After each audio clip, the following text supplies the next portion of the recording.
Hi friends, welcome to our channel. Dosa வந்து சுட்டு மீந்துடுச்சா, கண்டிப்பாக அதை ஃபுட்டு வந்து வேஸ்ட் பண்ணாதீங்க.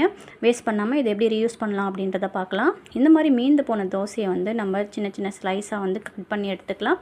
இந்த மாதிரி சின்ன சின்ன ஸ்லைஸாக கட் பண்ணதை ஒரு பிளேட்டில் வந்து வெயிலில் காய வச்சுக்கலாங்க. இந்த மாதிரி நல்லா வெயிலில் வந்து ஒரு நாள் ஃபுல்லாக காய வச்சிங்கன்னா அது வந்து அப்பளம் போல் மாறிடும். இது ஃபுல்லாக ஒரு நாள் காயட்டுங்க.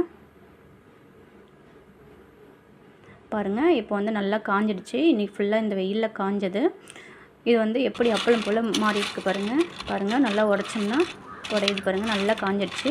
இப்போது கலகலன்னு சவுண்டு வருது பார்த்திங்களா. இப்போ நம்ம இதை வந்து எண்ணெயில் போட்டு பொரிச்சு எடுத்துக்கலாம். ஒரு கடாயில் எண்ணெய் விட்டு அப்பளம் வந்து பொரிச்சு எடுத்துக்கிற மாதிரி பொரிச்சு எடுத்தோம்னா சூப்பராக இருக்கும். நம்ம கடையில் வாங்குகிற அப்பளத்தை விட இது வந்து சூப்பராக இருக்குங்க. கண்டிப்பாக ட்ரை பண்ணி பாருங்கள். ட்ரை பண்ணி பார்த்துட்டு எப்படி இருக்குன்னு கமெண்ட் பண்ணுங்கள். அப்படியே நம்ம சேனல் பிடிச்சிருந்ததுன்னா லைக் பண்ணி ஷேர் பண்ணிக்கோங்க, ஃபாலோ பண்ணிக்கோங்க. Bye friends, have a nice day. இது கூட கொஞ்சமாக வந்து மிளகாத்தூள் போட்டு சர்வ் பண்ணிங்கன்னா அட்டகாசமான ஒரு அப்பளம் சூப்பராக ரெடி ஆகிடுச்சு.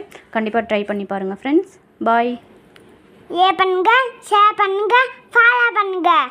Bye friends.